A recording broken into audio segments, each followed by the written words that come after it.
Marcelo, né?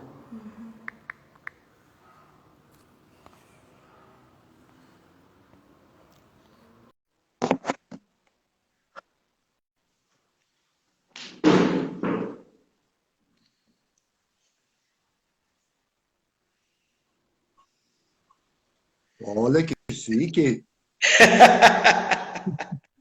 Estamos Tudo. chiques, meu pai. Você está mais formalizado, mais elaborado. Ah, Não, bom, não esteja conforme incomodado. prometemos, às 20 horas em ponto, entraríamos nessa nossa live. Né, o pessoal está chegando, damos uns minutinhos só para o pessoal se organizar na nossa plateia virtual. Tá certo.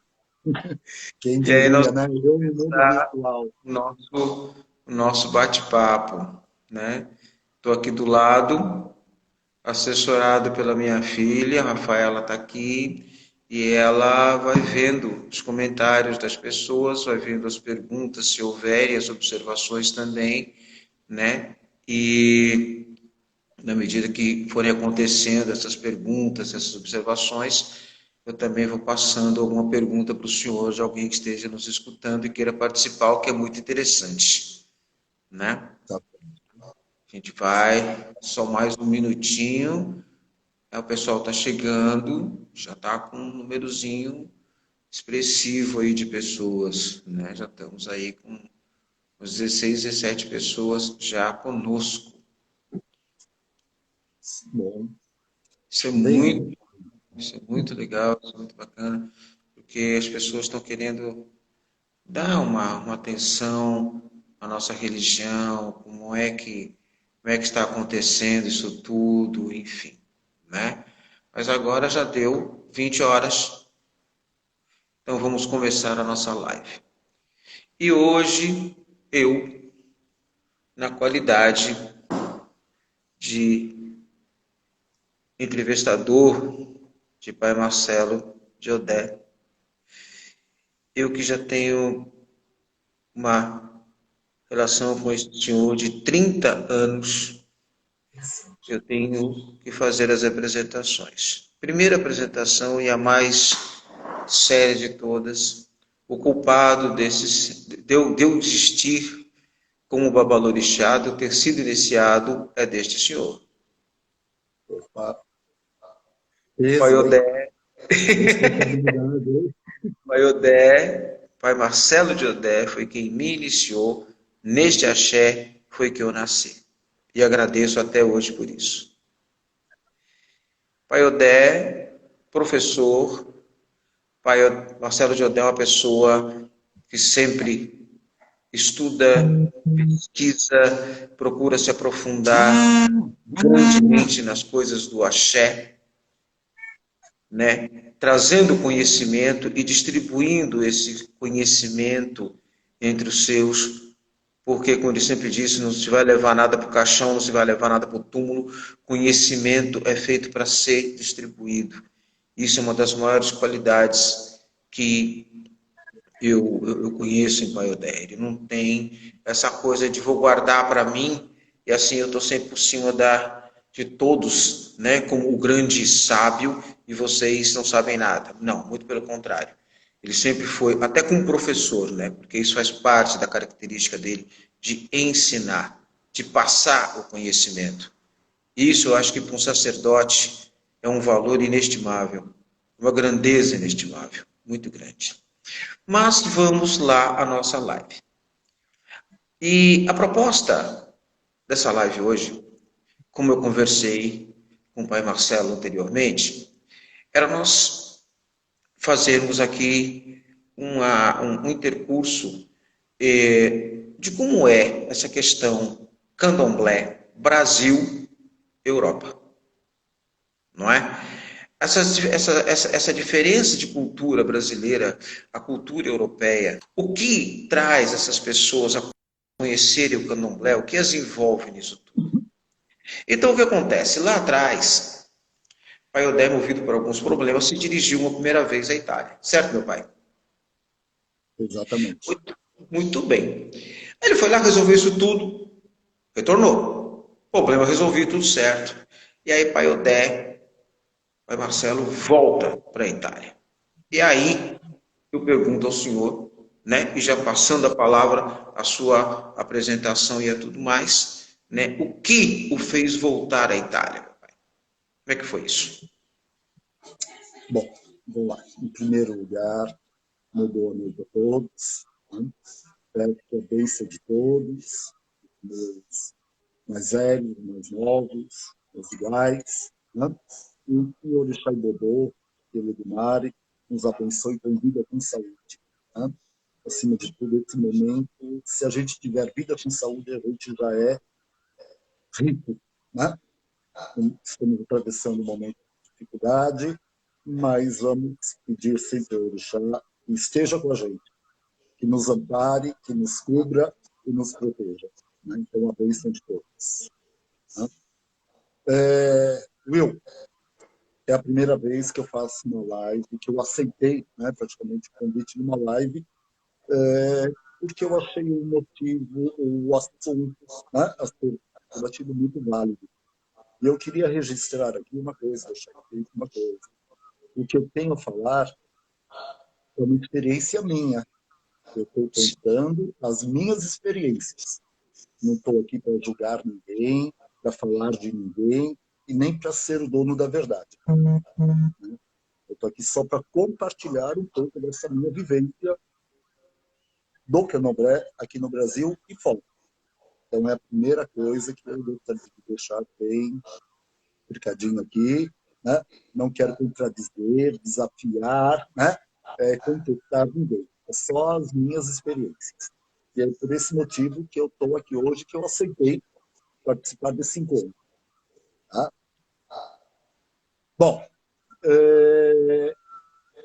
a religiosidade, Umbanda, né, sempre fez parte da minha vida. Eu não conseguiria me ver fora do Candomblé, porque eu não tive essa oportunidade. Né? Eu não tive a oportunidade de ter uma vida à parte. Eu nasci no bairro de Ipiranga. Na época, minha avó já tinha um terreiro de Umbanda, então eu saí da maternidade e fui para o terreiro. E ali eu cresci, vivenciei toda a minha infância, minha adolescência, e a minha vida está relacionada ao Orixá. Eu não me lembro de nenhum momento não fazer parte dessa cultura, dessa religião. Né? E eu digo só uma coisa: eu não escolhi Orixá, eu não escolhi esse caminho. Mas se eu tivesse que escolher de novo, 1000 vezes eu voltaria dentro dessa cultura, dentro da vida do Orixá. Com todas as dificuldades, com todos os, né, os percalços, mas a gente não conheceria outro caminho, não. Não, eu não conheço e eu acho que não tem caminho. Né? Eu não seria eu se não fosse Orixá. Eu não seria, eu não seria. Você me perguntou como eu fui parar na Itália, né? Sim. Então, estou voltando um pouquinho uma curiosidade que eu sempre trouxe comigo isso. Candomblé, Umbanda, religiões brasileiras. Né? Faz parte da cultura, da tradição brasileira. Né? Não existe candomblé africano. Existe culto aos deuses africanos. Mas não existe candomblé africano. Tanto candomblé quanto Umbanda é uma religião de origem brasileira. E o interessante disso tudo é que a minha avó, que eu conheci, a única avó que eu conheci, que é a avó que criou minha mãe, adotiva, ela era alemã. Então ela veio para o Brasil, refugiada de guerra, né? E aqui ela começou a ter algumas manifestações estranhas e acabou incorporando, acabou, né, se tornando uma umbandista e abriu o terreiro de Umbanda, e foi ela que me apresentou os orixás do Candomblé e as entidades da Umbanda. Essa coisa meio estranha, né? Quer dizer, morando no Brasil, cheio de pai de santo, cheio de gente, de adoxé, e quem me apresenta a espiritualidade, quem me apresenta a religião, é uma alemã. E foi através dela que eu ingressei, né, no mundo do Candomblé e da Umbanda. Primeiro da Umbanda, e com 19 anos eu fui iniciado no Candomblé. Mas eu tomo isso como uma coisa muito importante para ver a transnacionalidade do orixá. E Sim. o orixá, ele não tem nação. O orixá, ele não tem etnia, ele não tem identidade no sentido de ele pertence ao Brasil, ele pertence à África, ele é italiano, não. O orixá, para mim, está em todo lugar. Né? O orixá é uma E, força, é uma energia. meu pai, eu me lembro bem que logo após essa segunda ida à sua Itália, o senhor já retorna trazendo uma pessoa de lá para ser iniciada aqui. Exatamente. Então, eu fui para a Itália no ano de 1995, né? Foi minha primeira ida à Itália, e vamos partir de 95. Fomos, Sim. eu e uma outra pessoa, na época, fomos convidados a participar de uma manifestação cultural que tinha na Itália, como se fosse um festival de verão, né? E a gente saiu daqui, aliás, ele foi na frente, eu fui logo depois, com a ideia de uma barraquinha, de uma feirinha mística, de uma feirinha de artesanato. Né? Não tinha noção do que iria encontrar lá, o que seria esse chamado festival. E quando a gente chega, era uma estrutura enorme, era o Festival da Cultura Latino-Americana, e aonde nós fomos representar a cultura e a magia brasileira. E aí foi o nosso primeiro contato com os italianos, falando quase nada, usando o intérprete, né, para se comunicar, e, e ali começou a nossa experiência, a nossa vivência na Itália. Então, nosso primeiro contato foi com um número grande de pessoas. Esse festival tinha uma frequência muito grande mesmo. Né? Para você ter uma ideia, era um festival onde tinha gastronomia, música e cultura, e os cantores que iam daqui era a nível Daniela Mercury, Gilberto Gil, Caetano Veloso, e todos da época. Né? Então era um nível alto. E no meio daquela manifestação grande, nós tínhamos uma estande onde abrimos uma espécie de uma casa de umbanda. Né? Que doideira! Ali uma casa de umbanda, vendendo patuá, banho de ervas, incenso, fios de conta, enfim, aquilo que a gente podia organizar ali, levar. Porque não conhecendo a estrutura, a gente levou muito pouco, né? Mas a gente foi se organizando. E ali a gente teve o primeiro contato com os italianos, onde deu para entender que o que levava eles até nós era a curiosidade. O que é o famoso, a famosa leitura delle conchiglie? O que seria isso, que é o jogo de bulas? Então Sim. eles iam ali, rondava, sondava, trocava ideia entre eles no grupinho, mas aquela curiosidade era grande de querer saber do que se tratava, porque era uma coisa ainda muito nova. Eles não sabiam o que seria. Então, foi aí o primeiro contato, né, da gente com o italiano. E começaram as pessoas a irem jogar búzios. O primeiro por curiosidade, o segundo por curiosidade, daí o terceiro já tentava convencer o grupo, quando a gente via o grupo inteiro, né? Às vezes era um grupo de 8, 10 pessoas, já estava ali dentro se consultando.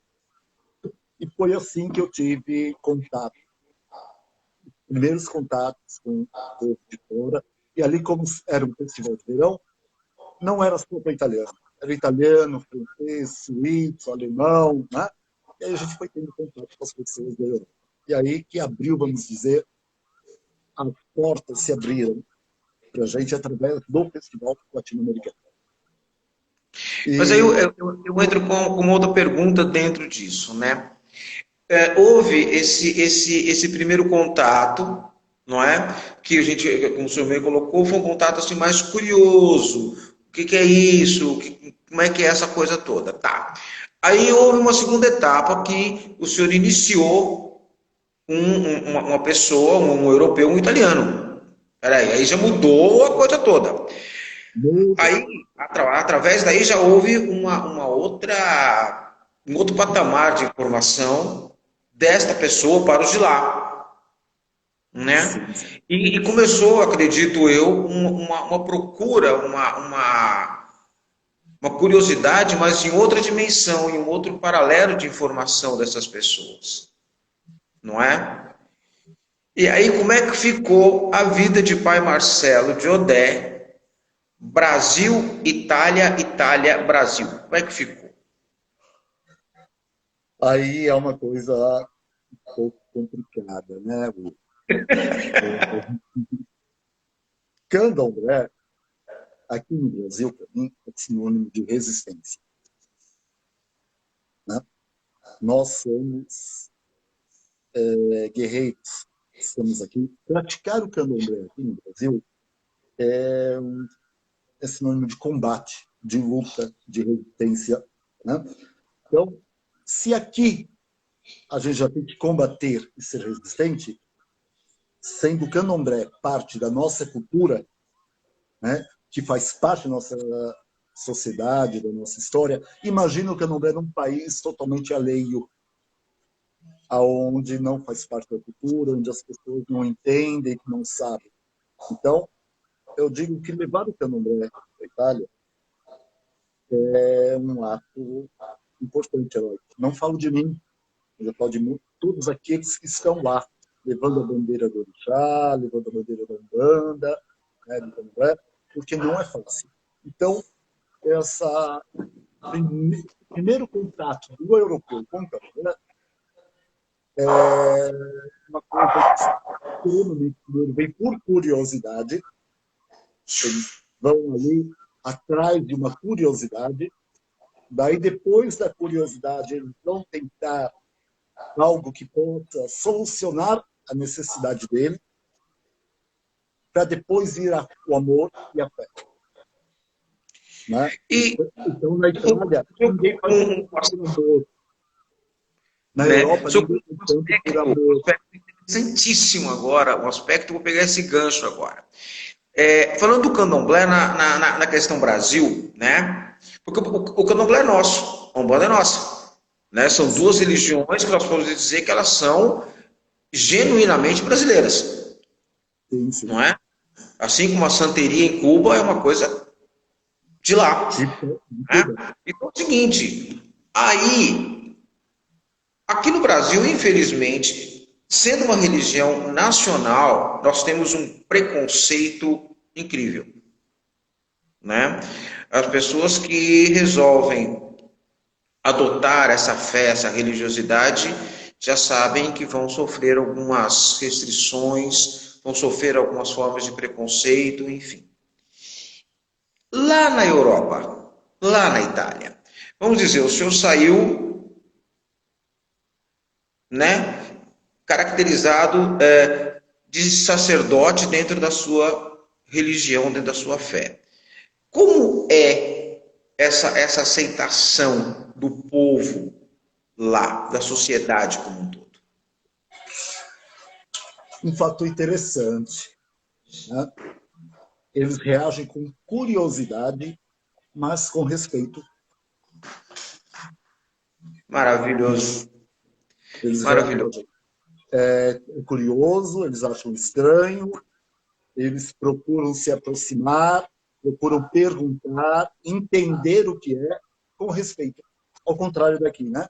Às vezes a gente... Porque aqui no Brasil, se sair com a roupa sacerdotal à rua, né, abre-se um espaço maravilhoso ao nosso lado, porque ninguém quer se aproximar, parece que é uma coisa contagiosa, né? Exatamente, ou E então entendo que é acaba uma coisa te da nossa contagiando, né? cultura. E lá fora é totalmente o inverso disso. Exatamente. Lá atrai de uma maneira positiva, curiosa. Eles vão até você perguntar, falar que roupa bonita, mas o que significa, o porquê. E muita gente se aproximou, né, do candomblé exatamente por essa curiosidade respeitosa. Pai, eu estou com uma pergunta aqui, mandaram para o senhor, que é o seguinte: como é iniciar alguém de uma etnologia cultural e climática totalmente diferente da nossa? Como é que essa pessoa chegar aqui e dar de cara com o Brasil, né? Dentro de uma concepção, porque veja bem, para eles é totalmente novidade, total em todos os pontos e aspectos. Então ele vai chegar daqui, pá, temos uma esteira para deitar, temos um banho às 6 da manhã, temos aquela refeição que a gente sabe ritualística, como funciona, as rezas e tudo tal. Como é que é o entrosamento desse povo? O europeu chegou e deu de cara com isso, que é voltar ao primitivismo de tudo, né? O candomblé nos remete ao lado mais primitivo, que nós nos desapegamos de tudo, Exatamente. né? Eu posso dizer o seguinte, que a pessoa, quando ela se propõe a ser iniciada, existe duas situações. Aquele que faz a iniciação lá, né? E está dentro da cultura, está dentro das condições físicas, clima, temperatura e tudo, e tem aquele que vem para cá. A Sim, primeira coisa, a grande maioria prefere vir para o Brasil. maravilhoso escutar isso. Então, eles colocam, né, uma questão que candomblé é energia e que não tem como levar essa energia para a Itália. Eles querem tocar a terra-mãe, eles querem sentir o solo, eles querem Eles ter querem vir na contato, Meca. exatamente, eles querem ter contato com a natureza, eles querem ter contato com a terra, eles querem ter contato com a... Então, eles vêm muito abertos, né? Eles vêm muito dispostos e me dá a entender que quanto mais difícil, né, é o período de uma iniciação, eles dão mais valor. Que maravilha. Então, é uma coisa muito diferente. Eu posso dizer que eu já tive muitos problemas com pessoas brasileiras, né, fazendo iniciação por questões de ritos, de condutas, mas nunca tive um problema com uma pessoa europeia. Meu Deus. Agora eu tenho duas perguntinhas aqui. A primeira é a seguinte: sendo que a Europa, né, é um local, hoje é porto de muitas pessoas que vêm do Benin, né, que vêm de Angola, enfim, a França também, essa coisa toda. E essas pessoas, obviamente, trazem no seu bolso toda uma cultura religiosa orixá. Também, também. Em alguns, tá bom, pai. E como é que é essa questão dessas pessoas lá saberem se encontrarem, né? No caso, com o senhor ou com outros zeladores ou zeladoras que lá estão e que tem casa de candomblé lá. Ai, essa é uma pergunta de US$ 1 milhão. Ninguém disse que seria fácil. Vamos lá. Geograficamente, a África está muito mais próxima da Europa, separada Sim. só pelo mar Mediterrâneo. Né? Então, subentende que o acesso, né, entre África e Europa seja muito mais. Tá? E realmente tem muitos africanos na Europa, porque a África foi totalmente colonizada por países europeus. E grande parte dos africanos eles também são cidadãos europeus. Né? Por exemplo, Angola é um país colonizado por Portugal, então eles têm direito à cidadania portuguesa. Como você pega Argélia, outros países que têm como colônia, colonizador, a França. Então, eles têm direito à cidadania francesa, Espanha, e assim vai. Então, esse trânsito entre desculpa, entre africanos na Europa é muito normal, devido à questão da colonização. Agora, o que a gente precisa entender, você perguntou como que o africano vê o candomblé lá. Para eles é tão novidade quanto para o europeu. Eu posso te dizer, né, nesses 25 anos, eu vou para a Itália, onde muitas vezes, a maior parte, eu passei 6 meses da Itália e 6 meses aqui, né? Todos os africanos que eu conheci, que passaram pelo festival, que é uma quantidade grande, né? Eu falo do festival, que é um fluxo muito grande, a maioria não entendia. A maioria era muçulmano e não entendia nada de candomblé.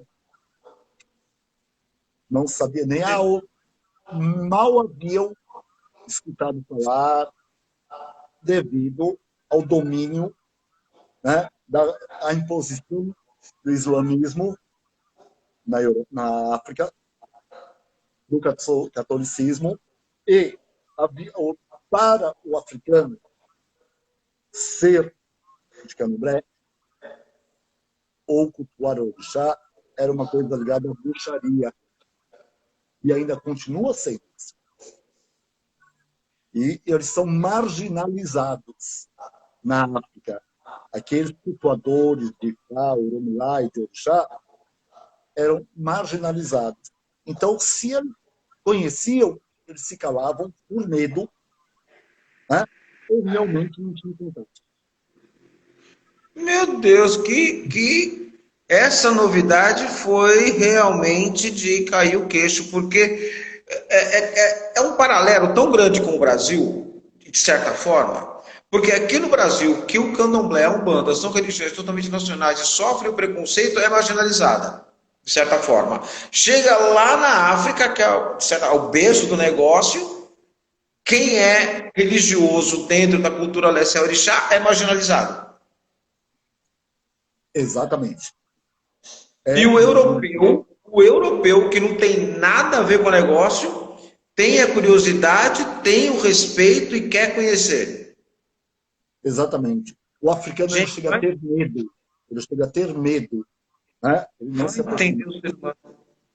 Eu vou te falar, tem uma filha de Santo Domingo, Mequede, inclusive, ela é uma advogada, ela, a, a linha dela, né, é defender patrimônios nacionais, e ela foi condecorada como embaixadora de uma comunidade africana, né, de uma ONG africana que tem como objetivo resgatar menores abandonados na rua, porque são considerados bruxos.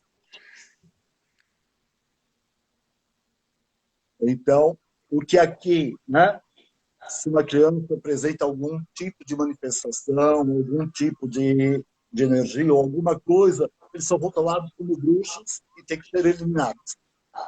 E a Meu Deus do família volta céu. para a rua. Minha A família nossa. volta para a rua. E tem essa Meu pai. ONG que acolhe esses menores mas abandonados por esse motivo. Meu pai, agora vamos lá mudar um pouquinho disso aqui, porque tem perguntas para o senhor aqui. Na verdade, tem um monte de pergunta aqui para o senhor, Eita, né? Ah, uma pergunta corriqueira, né? Essa veio para o senhor aqui. Tá com saudade da Itália? muita. Muita. Muita Faz parte da saudade. minha vida como Agora, orixá, como uma candomblé. pergunta, porque a gente sabe que existem necessidade de termos grãos, de termos o inhame, de termos uma série de coisas, na ritualística dos atos, aquela coisa toda. Como é na Itália, na Europa, para se conseguir o que a gente precisa de básico, para se dar andamento ao ritual do candomblé? Pasme. Quando a gente começou a ir, Eu comprava um saquinho aqui de canjica da York, um saquinho de farinha de mandioca e levava na minha bagagem, né? Com medo, com receio. E ela me fazia o ebória 3 gramas de canjica, um punhadinho de farinha, porque eu tinha que render para toda a temporada. E aqui no Brasil ainda, eu sempre tive uma certa curiosidade.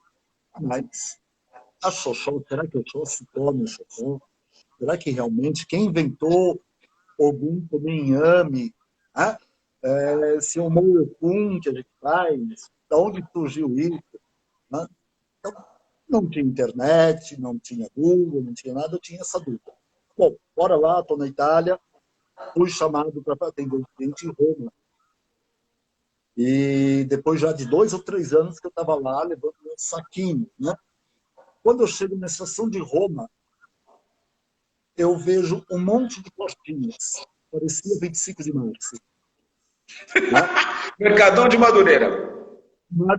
Tipo 25 de março, Madureira, onde tinha, me chamam de alimentares. Eram mercadinhos étnicos. Né? Então, cada país levava o seu alimento. Eu entro num mercadinho africano, o que eu acho? Azeite de dendê, farinha de mandioca, feijão fradinho, inhame, quiabo, obi, efum, uage, sabão da costa, E o senhor se pimenta da perguntando, costa, sofri esses anos todos por quê? né? Sabão da costa, enfim, eu não tive dúvidas. Perguntei, mas isso aqui é um mercado para gente comum ou para o de candomblé? Porque só encontro artigo de candomblé aqui, né? Opa, daí não. É a alimentação cotidiana deles. É do dia a dia. É o nosso arroz e feijão. Para o africano, é o que a gente oferece para o nosso origem. É a alimentação diária deles. Os africanos comem obi o dia todo. Não digam obi. O obi não está relacionado à religião. Eles comem como fonte de energia. Tem a função que tem o pó de guaraná para a gente. Sim. A comida deles é feita com azeite de dendê. A mulher grávida coloca o efum na água e bebe água, que é para fortalecer os ossos da criança que está sendo gerada.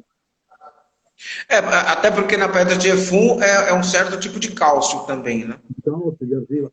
Então, eu posso dizer que 90% dos produtos utilizados na culinária, né, principalmente na culinária de orixá, na Itália a gente encontra com facilidade e de melhor qualidade. Que maravilha isso. Agora, aqui para nós, que é o seguinte: nós temos aqui no Brasil a questão das leis que nos permitem abrir de fato e concretamente uma casa de religiosidade afro-brasileira, né? Leis que mais às vezes complicam do que nos ajudam, enfim, mas existem essas leis. E nós sabemos que até os meados dos anos 70, né, para se abrir uma casa de umbanda ou uma casa de candomblé, isso era registrado no Departamento de Diversões Públicas. Pasmem todos os senhores o respeito que tinham pela nossa religião. Aí mudou-se esse quadro todo, surgiram as federações e tudo mais. Agora, vamos lá para a Itália. Para se edificar uma casa na Itália, dentro das leis italianas e tudo mais. Como funciona, meu pai? Eu acredito que o caminho não é muito diferente do daqui. Por exemplo, tem casa na Itália que você tem que seguir algumas regras. A primeira regra é um reconhecimento público, né? Então tem que ser uma casa reconhecida pela prefeitura local, né? Então você abre como se fosse uma empresa com CNPJ, vai até a prefeitura, pede um alvará de funcionamento. Esse alvará, a prefeitura entra em contato com a delegacia da região, informa que ali está tendo, ou vai ocorrer, ou vai acontecer, e de certa forma, você passa a ser garantido pela lei. Então, é um processo como se fosse abrir uma pequena empresa. Tem que ter essa autorização. Se você for tentar fazer alguma coisa, né, sem ser pública, sem ser informado, aí é um problema. Aí você vai passar por perseguição policial, pode fechar a casa, pode fazer tudo aquilo que a gente passou, né, com a lei. Então, existe esse caminho. Uhum. A diferença é que lá, uma casa de candomblé ou casa de umbanda, ela tem que seguir as regras do país. E uma delas é respeito, né, à sociedade, não agredir a sociedade, não fazer nada que agrida a comunidade, a sociedade. O meio ambiente pega muito. Né? Respeito ao meio ambiente. Então, como eu lhe disse, a facilidade que a gente tem de comprar os ingredientes para uma obrigação, a gente tem a dificuldade de levar essa obrigação até um local. Entendi. Porque você faz aquele humorocum bonito, coloca os presentes ao chum. Na hora que você vai para a água entregar, você está poluindo a natureza, está poluindo o meio ambiente. Então, isso é crime. Isso não pode. Meu Deus. Você Quer- pode, nada impede de você fazer o ritual que use um bicho, desde que o bicho esteja vacinado, esteja dentro dos conformes, dos parâmetros da vigilância sanitária. Então, para você comprar um bicho, ele tem que ter aquele carimbinho da vigilância sanitária, que ele é aprovado, que ele está vacinado, que ele... Então, aí, o problema é se você pegar um bicho, né, no mercado negro. E lá a facilidade, vamos dizer assim, de conseguir uma angola, de se conseguir um cabrito, ou de se conseguir um pombo, como é que é assar? Existe uma dificuldade de se Não conseguir? como aqui. Não como aqui. Não é como aqui, que você no Facebook tem trocentas propostas de fornecedores de bicho. Né? Mas não é impossível. A gente acha. Geralmente, essas, vamos chamar de, eles chamam de criadouros, eles têm essa criação de bicho mais voltada para atender o mercado alimentar, aos restaurantes. Então, eles têm uns hábitos que a gente não tem aqui. Por exemplo, lá você encontra no açougue normalmente galinha de Angola para comer. Ela já prontinha, depenada, então faz parte da cultura deles comer galinha de Angola. Faz parte da cultura deles comer cabrito. Faz parte da cultura deles comer pato, comer cavalo. Então, aí já não tem tanta dificuldade. Então também isso, eu acredito que um cabrito lá, alguma coisa assim, deva ser um valor até expressivo, né, para se adquirir. Não, Não. não como aqui. Não existe o mercado de candomblé e da Umbanda. Não é o comércio de candomblé e de Umbanda. Hum. Aqui sim, por exemplo, você vai pegar um pombo, né, que ele pesa 300 gramas, um pombo branco você vai pagar R$ 60, que seria o É. equivalente a 2 quilos de carne. Hum. Né? Lá você paga um pombo 5, R$ 10. Ele não tem o valor litúrgico, ele não tem o valor espiritual, ele tem o valor da carne. Então, o cabrito, lá ele é praticamente barato. Sim. Não é uma Se coisa for colocar numa questão comparativa, seria mais barato lá do que aqui, então. sem dúvida. Pelo dinheiro de lá, pelo câmbio de lá, sim. Né? E por Agora, lá, eu compraria um cabrito por R$ 50. Aqui você paga 250, 300. agora vamos numa outra parte, que é o seguinte: o senhor chegou lá e o senhor hoje tem lá edificado o candomblé propriamente dito. Sim. formalizado, muito bem. Como foi, pai, essa questão de passar cantigas e as rezas e aquela coisa? Como é que foi essa assimilação cultural? Bom, filho, a primeira coisa é deixar bem certinho aqui, né? Eu não fundei uma casa de candomblé minha na Itália. Eu Hum, ajudei, eu montei, eu estruturei casas de candomblé para outras pessoas continuarem. Porque a minha mesmo já não permitiu. Né? A minha raiz é aqui, a minha casa está aqui, meu orixá está aqui. entendo. Então, o Estado nunca me permitiu criar vínculos além Dessa daquilo que de fronteira. meu lado, da assessoria, né, de participar, de ajudar, de fazer, de assentar, de estruturar a casa. Então, as casas que eu ajudei a estruturar lá, ou que eu estruturei, não foram para mim, né? Foram para as pessoas, filhos de santo que vieram aqui, se iniciaram e que resolveram, de certa forma, dar continuidade lá. Né? Ou seja, a Agora, continuação da raiz que o senhor da plantou. raiz, exatamente, são ramificações. Né? Exato. Mas é complicado, né? Meu filho? Você perguntou uma coisa ali. Cultuar orixá na Europa é muito bom, mas os rituais litúrgicos, fazer as obrigações, fazer o orô, fazer as oferendas, é bom. Agora, quando você entra para a parte folclórica, a parte cultural, aí a barreira é grande. Ensinar a cantar, a rezar, a dançar, a vibrar, isso é coisa do Brasil. Meu Deus. Lá a gente consegue fazer candomblé, né, uma amostra de candomblé, devido ao contingente de brasileiros que tem lá fora.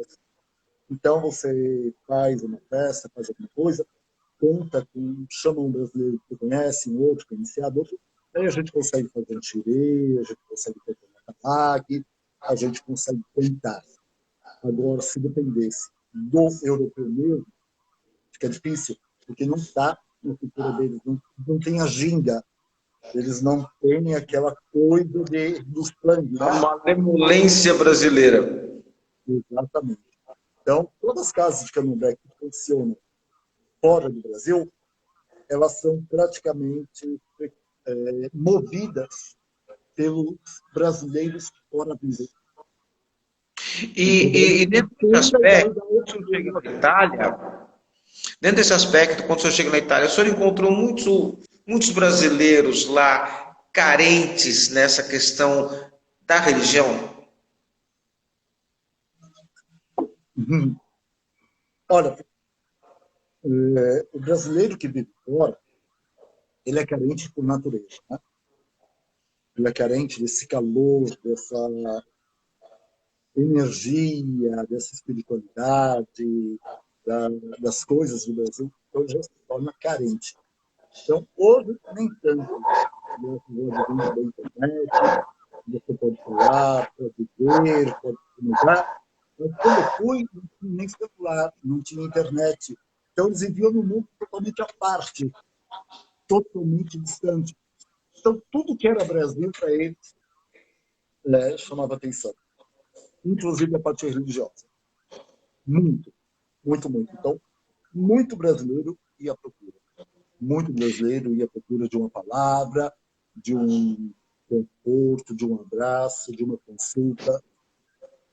Que Né? maravilha. Não Aí, só aqueles que eram adeptos da religião, mas aqueles que, por algum motivo, se sentiam fragilizados e vai à procura. Fora do entendo. evangélico, né? Porque E, evangélico em todo lugar. né? E o senhor informalmente, a gente teve essas conversas essa semana toda, e o senhor me contou uma coisa que eu achei extraordinária, que está chegando um pessoal da Europa e também uma pessoa da África, não é? Uhum. Para ser iniciado aqui no Brasil.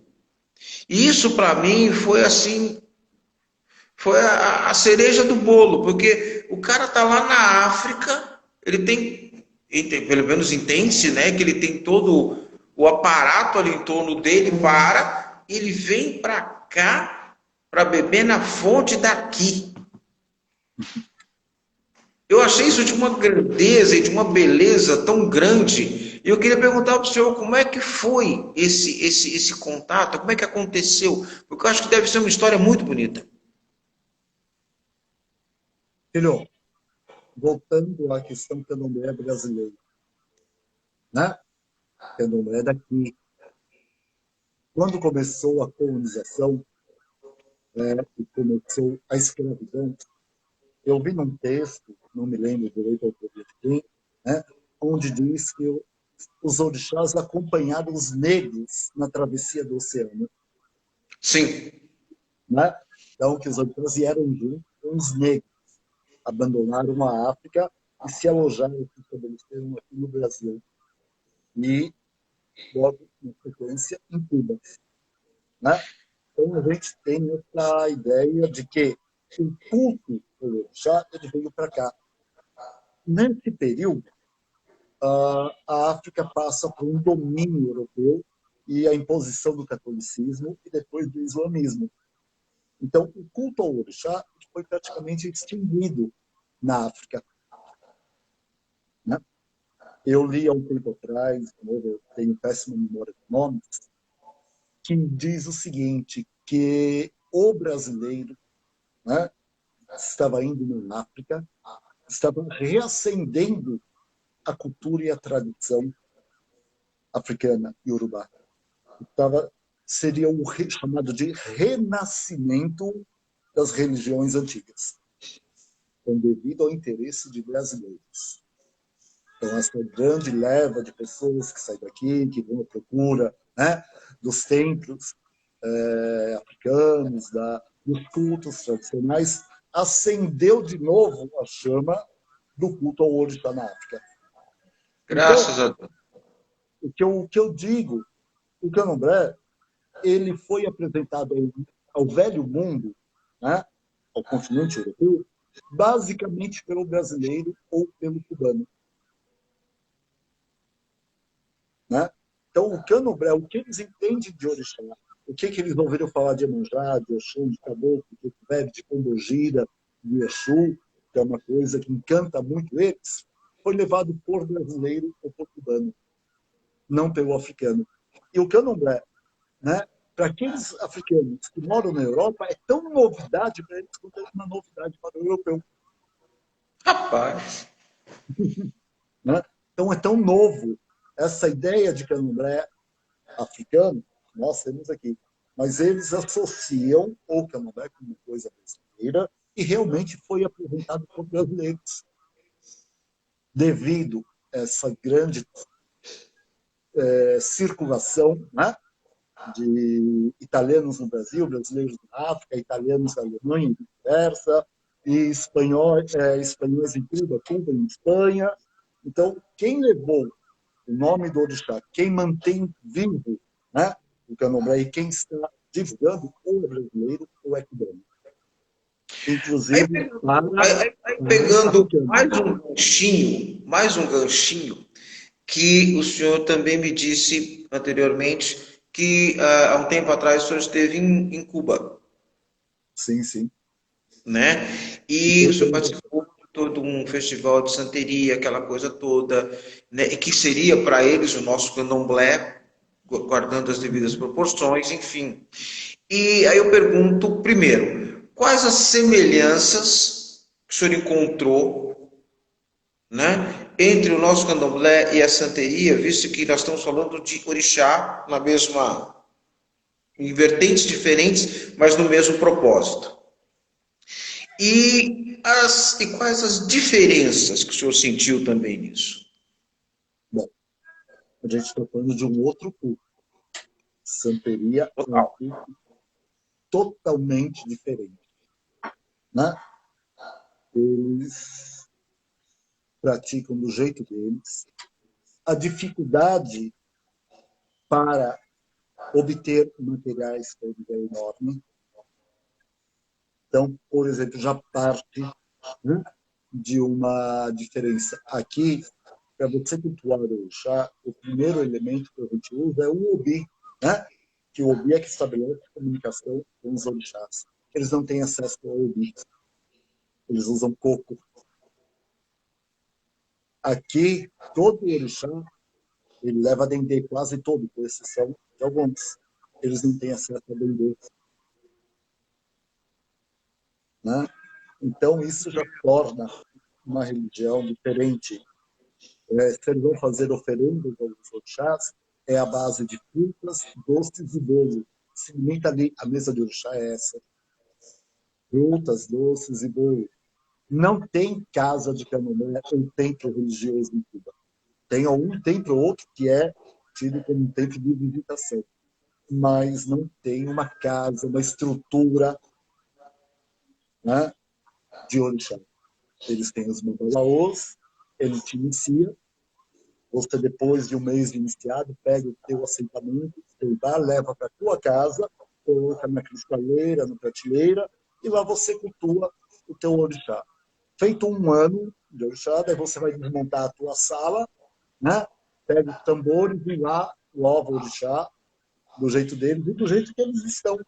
Vestidos, fumando de cigarro, bebendo, eles vão lá, louvam o orixá chega. Então não tem nada dessa estrutura que a gente tem de casa de candomblé. Não existe. É uma coisa que eles acreditam muito, que eles estudam, mas a estrutura é totalmente diferente.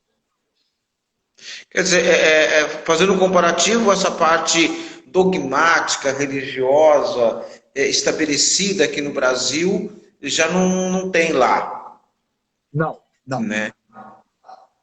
É Essa muito coisa que nós mais. temos da vestimenta, do tempo do Iaô, do tempo do Obiã, para se chegar no Ebombe, aquela coisa toda, para eles não tem essa passagem. Não, não tem. É muito mais contraditório, porque é muito mais prático, de certa maneira, porque você faz a iniciação ali, dentro da casa, né? Uma casa normal, num lugar, depois você entrega o seu assentamento, você coloca o seu assentamento, o eleguá na porta, que é o Exu, né? O seu orixá numa cristaleira, numa prateleira e tal. Mas, e daí você segue, passou um ano, você é iniciado, você já pode iniciar outra pessoa, e assim vai, né? E vai pro... Não tem essa coisa de obrigações, de um percurso, de tomar 7 anos, de tomar OIE, nada disso. Mas, em compensação, eles têm, por exemplo, um ano de preceito sério, rigoroso. Um ano onde o indivíduo ele é ali totalmente devoto ao orixá. Ele usa do sapato ao guarda-chuva branco. Minha nossa. Mas não tem essa questão de uma iniciação sacerdotal como aqui tem, né? Porque a questão para nós aqui é aquela assim, não é porque você é feito de santo que você vai virar ou vai ser um Yalorixá ou vai ser um Babalorixá. Isso tem que estar determinado no seu caminho. Lá não, é o contrário. Fez, seja feliz. Sim, fez, né? Se tiver no seu Odu, porque eles acreditam muito em Odu, eles consultam muito o Odu, né? Se tiver um Odu de sacerdote, daí você pode dar continuidade. Se não, não. Mas o tempo é muito diferente do nosso, né? Então, eles ainda conservam, sim, a questão do ter, né? Está no Odu, está nos caminhos, eles respeitam isso, né? Mas não tem toda aquela caminhada rígida que a gente tem aqui. De certa maneira, mas, como eu te disse, em outros ângulos, em outros aspectos, eles são muito mais rígidos do que a gente. E aqui, hoje, o senhor tendo toda essa vivência, Europa, Brasil, né? Como o senhor está vendo de perto e sentindo as mudanças no candomblé de hoje, daquele candomblé que o senhor nasceu, daquele candomblé que o senhor vivenciou e tal, para o povo hoje que está chegando no candomblé, né? Como é que está esse povo de hoje?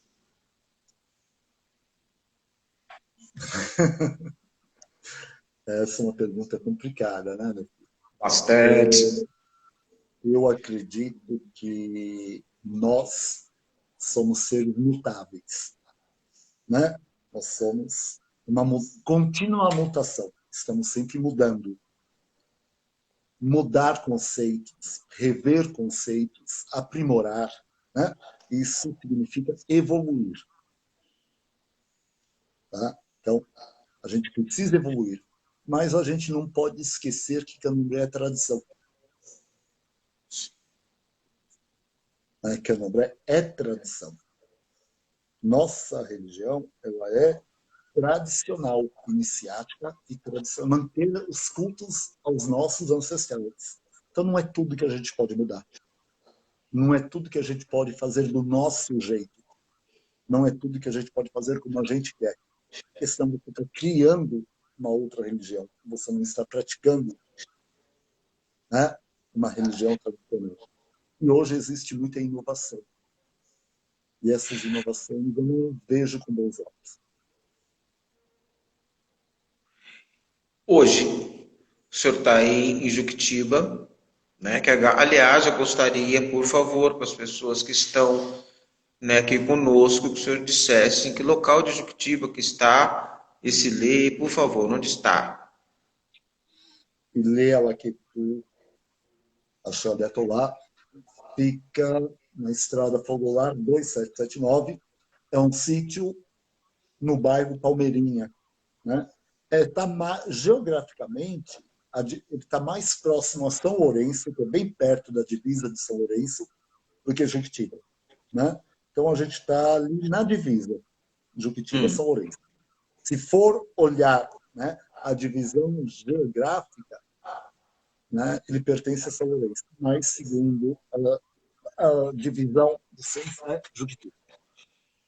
Então, é um E sítio aí, de natureza, onde aqui eu tenho tudo aquilo que eu preciso para hoje. e aí eu lhe pergunto, o senhor teve duas passagens muito interessantes. Primeiro, o senhor teve a condição de tocar uma casa de culto praticamente centro urbano, né? Sim, Frei Durão, centro urbano. sim. E hoje o senhor está aí que é no meio da natureza, né? Eu pergunto para o pessoal que nos assiste, que está com a gente aqui, a Frei Durão hoje, a Frei Durão, se o senhor tivesse que reabrir um candomblé, vamos imaginar essa situação. O senhor voltaria a um centro urbano? Não, hipótese alguma.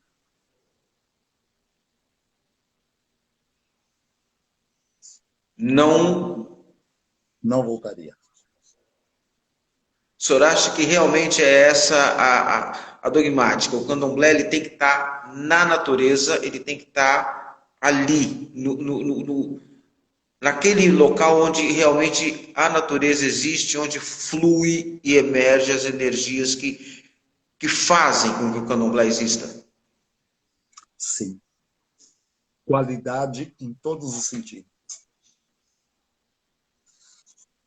Meu filho, no Ipiranga, se eu precisasse de uma folha, ou eu iria no mercado comprar, né, onde todo mundo, não sei quem apanhou, em que hora foi colher a folha, como colheu, quantas pessoas tocaram naquela folha, né, e ia lá, colocava no saquinho, deixava a folha já quase morta para fazer um banho.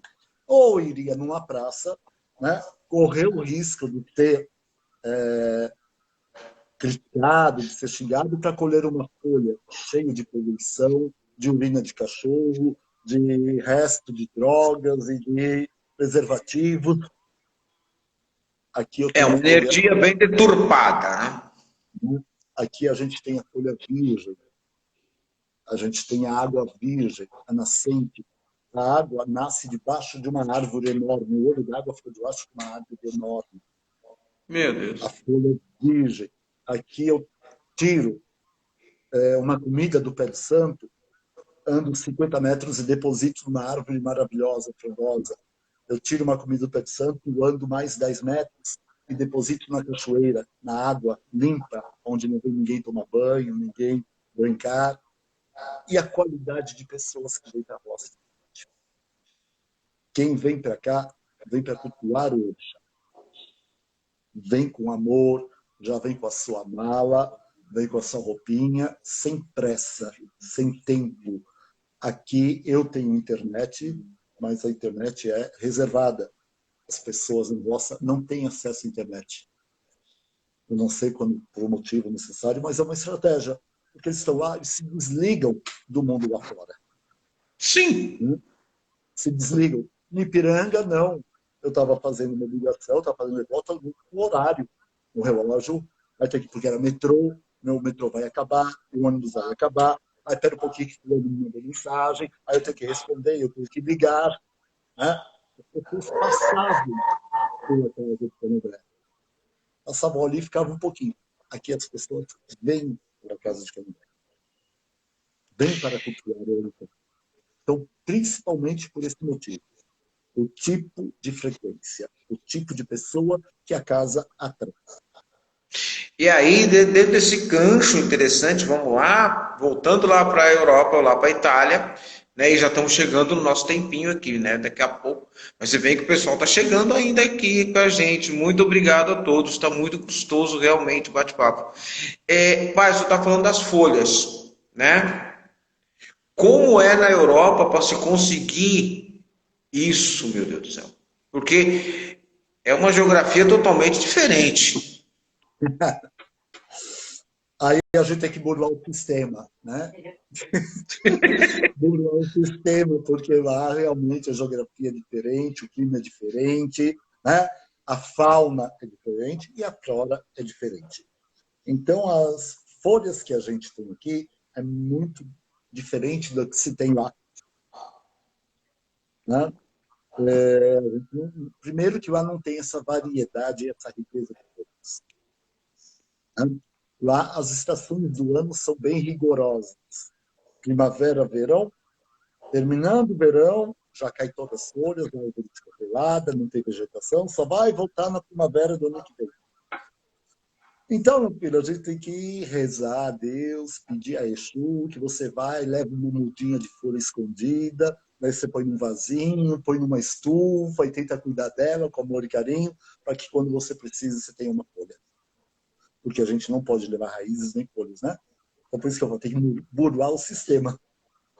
Ah, quer dizer, nós não podemos levar plantas nativas nossas para lá e plantar. Isso não existe. Não pode por causa da Anvisa, Vigilância Sanitária. Né? Tem toda uma burocracia, você tem que passar, fazer autorização, pesquisar, ficar em quarentena, blá, blá, blá. Mas a gente não faz isso, não fazer isso. Então, cada um que vinha, leva uma folha da costa, vamos tentar colocar lá, leva uma folha do PT, vamos tentar colocar lá, né? Vamos levar um pedrinho de banana, vamos tentar botar lá. E assim a gente foi fazendo nosso canteiro E litúrgico, foi espiritual. funcionando a coisa. É. Meu pai, só um instantinho, nós estamos com quanto tempo já?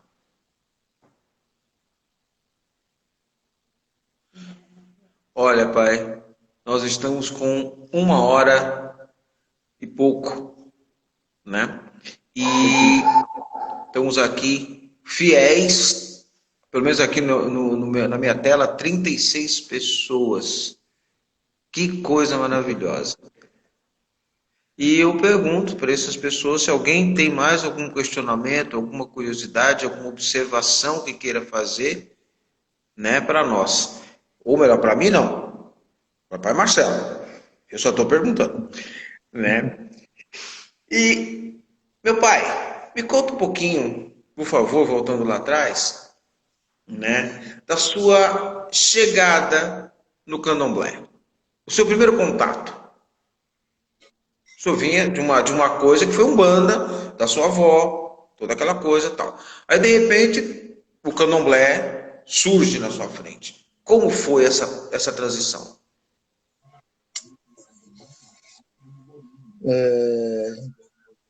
Como eu te disse, nasci dentro de um terreiro, né?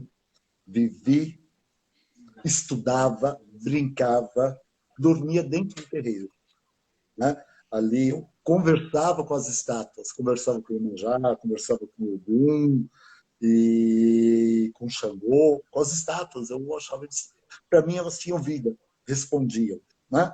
Aquele era o Hum, meu mundo, umbanda, total. Minha avó curiosa que era, né? Uma pessoa que gostava do meio social, né? E ela ia frequentava terreiros de candomblé, que antigamente era uma coisa muito difícil. Tinha um candomblé aqui, outro acolá, onde a delegacia permitia, porque tinha que pedir autorização na delegacia, né? Tinha que ter tudo isso. E eu era o acompanhante da minha avó. Então, minha avó me acompanha, me levava com ela, eu ali ainda novo, assustado. De repente, minha avó tinha um stimulante que caía no chão, bolava, eu ficava sozinho lá, assustado. O que aconteceu? E agora? Com quem eu vou embora? Com quem eu vou embora? O que vai acontecer? Porque várias vezes eu fui na cidade de fazer santo, na época tinha, a energia era diferente, chamava, né? Despertava, e tinha ainda. Hoje você não vê Yaô bolar, não vê Yaô rodar, né? Eu não vejo as pessoas bolando, mas na época eu vi que era muito. E eu, com ela, na madrugada, foi morrendo de medo, e agora o que vai acontecer? Carregavam ela para dentro, ela não voltava, eu ali perdi. Mas logo depois vinha aqueles chás maravilhosos, antigos, de uma maneira.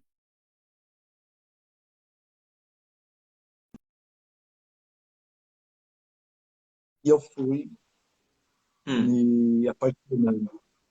Daí chegou a fase da adolescência rebelde, onde eu já comecei a ir para os candomblés sem ela. E eu queria trazer novidade para dentro de casa, da Umbanda dela. Então, eu me envolvi tanto, me apaixonei tanto pelo orixá e pelo candomblé, que eu queria trazer isso dentro da Umbanda. Não tinha, né? Ela era resistente, alemã, com uma doutrina rígida.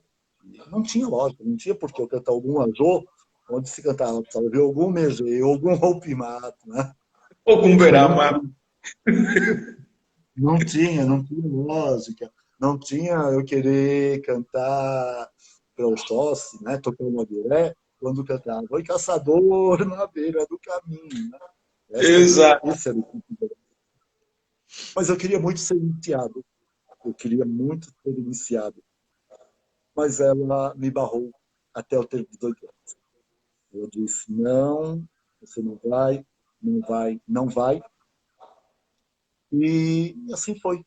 Fiz 18 anos, ela foi, me deu toda assistência para minha iniciação, né? Foi na minha saída. Daí, depois de um tempo, tinha ainda a chamada queda de quelê, que se recolhia para tirar o quelê, ficava recolhido, fazia os rituais tudo de novo. E eu lembro que saindo de casa para ir para a casa de candomblé para me recolher, ela tinha no braço umas pulseiras que ela não tirava para nada, pulseiras de prata envelhecida, de prata velha, uns balagandãs pendurados. Ela tirou tudo do braço e falou: toque para você colocar no seu Oxalá. E foi a última coisa que ela me disse. Porque enquanto eu estava recolhido, tirando o preceito, ela estava agonizando no leito do hospital, me chamando e pedindo para eu dar continuidade à casa. Meu Deus. Que... Daí a obrigação foi terminada.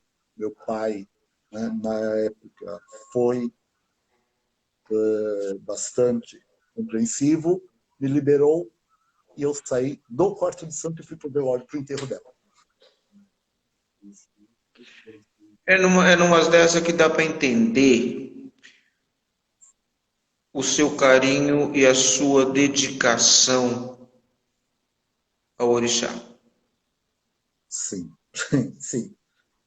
Na, É aquela coisa assim, esse é o seu último pedido? É, então ele vai ser cumprido. no começo foi um choque, daí eu esperei, né? Eu precisava me recompor, eu precisava me reestruturar, porque eu era o meu foco, ela era meu norte. Embora morando com a minha mãe, mas quem me educou, quem me criou, quem me formou foi ela. De repente, as últimas palavras, o terreiro é seu, você continua, quero que você continue, dê continuidade ao terreiro, por isso que eu travei. Mas foi bom que nesse período eu fiz minhas obrigações, tomei meus 7 anos, a casa caiu, porque era uma casa estilo muito rústico, de bambu, chão de terra batida com areia, né? Por 7 anos largado, veio abaixo. Daí, depois que eu tomei a obrigação de 7 anos, tal, eu reergui a casa e daí que eu dei continuidade. Olha, depois disso, dizer o quê? Só agradecer, eu, pessoalmente, poder agradecer ao Odé por um dia ter me dado o privilégio do Senhor ter jogado para mim e me iniciado. Eu só se abençoe a nós, né? Todos. Eu assisti, sou testemunha disso, que o Senhor é um babalorixá, que se a pessoa tem, muito bom. Se a pessoa não tem, não, vamos fazer do mesmo jeito. E talvez até mais do que tenha. Esse sempre Continua.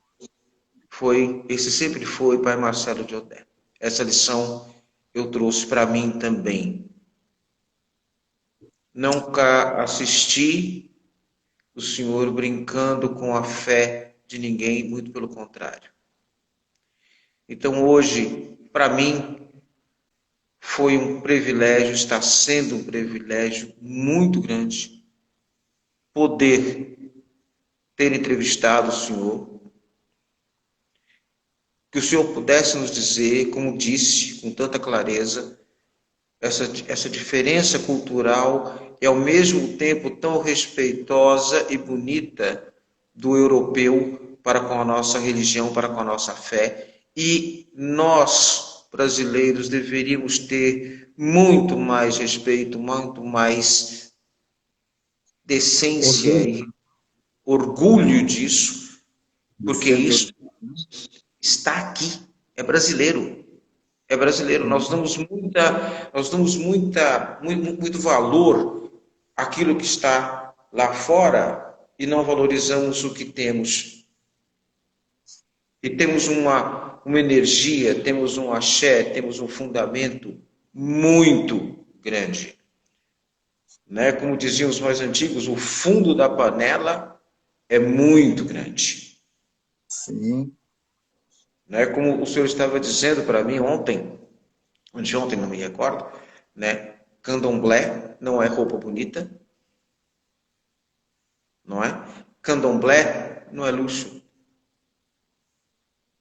Candomblé é fé. Candomblé é religiosidade. Candomblé. devoção, amor. Então, meu pai, eu lhe agradeço muito. Eu espero que o senhor tenha gostado tanto quanto eu gostei dessa nossa conversa, dessa nossa interação, né? E por favor, ao senhor, as palavras que vão encerrar a nossa live. Bom, dizer o quê, né? Foi muito bom. Eu gosto muito de discutir, né, história.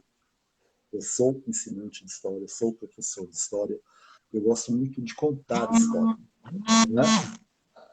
Então, hoje eu contei um pouco da minha história, daquilo que eu entendo por candomblé, daquilo que eu entendo por orixá, que eu entendo por religiosidade. Sou grato, como eu disse.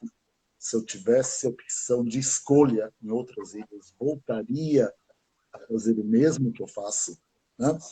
E a única coisa que eu peço é que as pessoas de Candomblé, as pessoas de Axé, procurem um pouco mais a sua ancestralidade, procurem entender um pouco mais o porquê que está dentro dessa religião, por que que foi escolhido pelo orixá, e com certeza, se você for à busca, vai encontrar respostas bonitas e respostas para tantas coisas, né?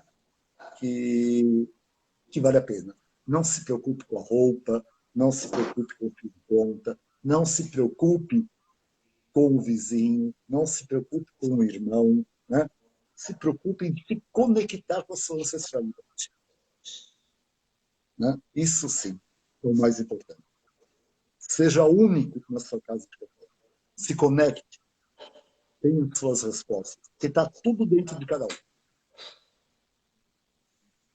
Maravilha, meu pai. Maravilha. Se depois disso a mensagem não for entendida, a gente vai ter que fazer em braille. Vamos tentar, né? Daí eu não sei, vou ter que fazer o curso. É, Mas é é. verdade, Meu pai, entendeu? eu deixo um abraço Que para o não é para senhor. mim, não, Peço eu não consigo, eu não consigo entender, eu não consigo ver o que as pessoas vão fazer no Candomblé, uma social, vão lá fazer um evento, faz uma social, tira uma selfie, posta, e às vezes não sabe nem qual é o orixá que está na sala.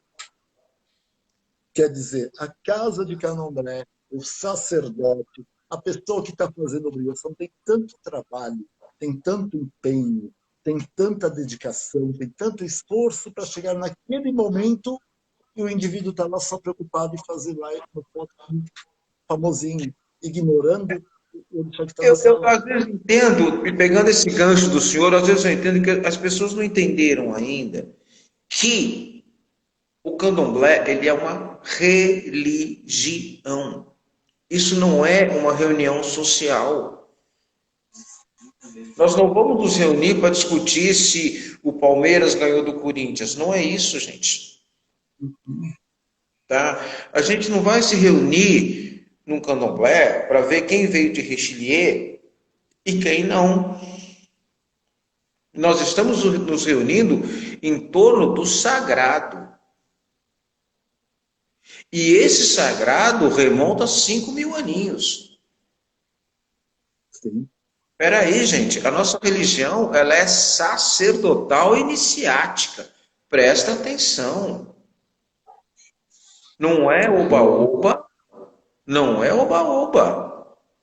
Não é você ir na casa de Umbanda, comprar um saquinho de búzios, uma peneira, e sair jogando. Não, filho. Isso é um aprendizado. Isso é um sacerdócio.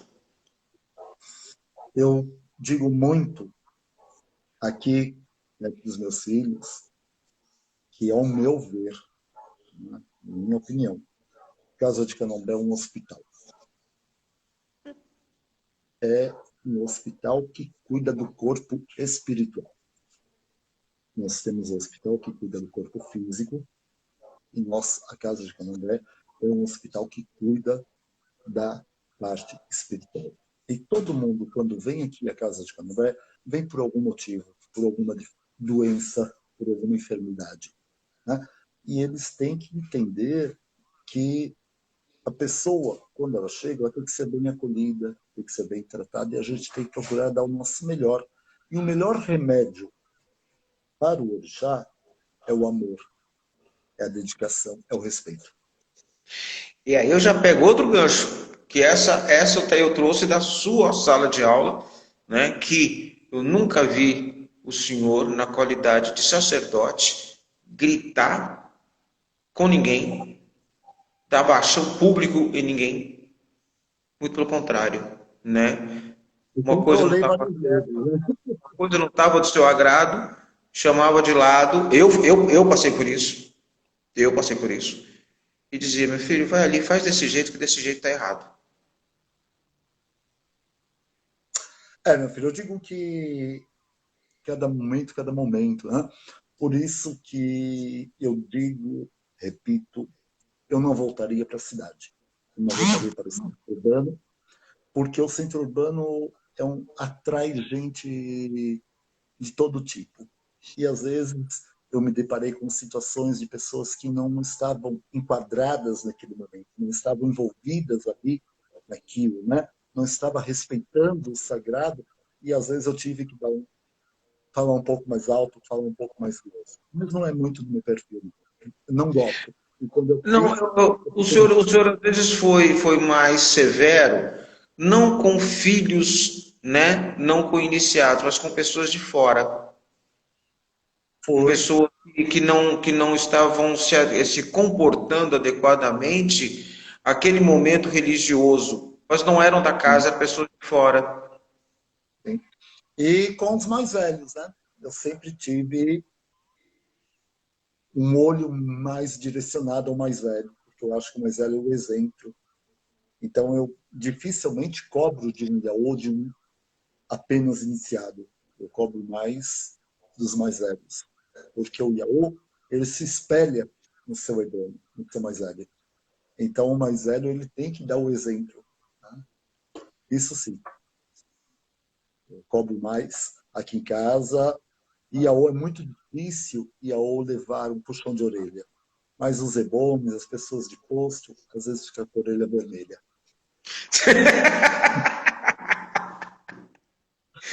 Ai, meu Deus, 30 anos e não mudou nada. Meu pai, a sua bênção. Que algum lhe abençoe, que Oxóssi lhe abençoe. E foi E bom. mais uma vez, eu desejo muito que o senhor tenha gostado dessa nossa live. Muito obrigado a todos, axé a todos, a todas as nações, Mutumbá, Colofé, Mucuyu, Saravá, o povo de Umbanda que esteve com a gente aqui também.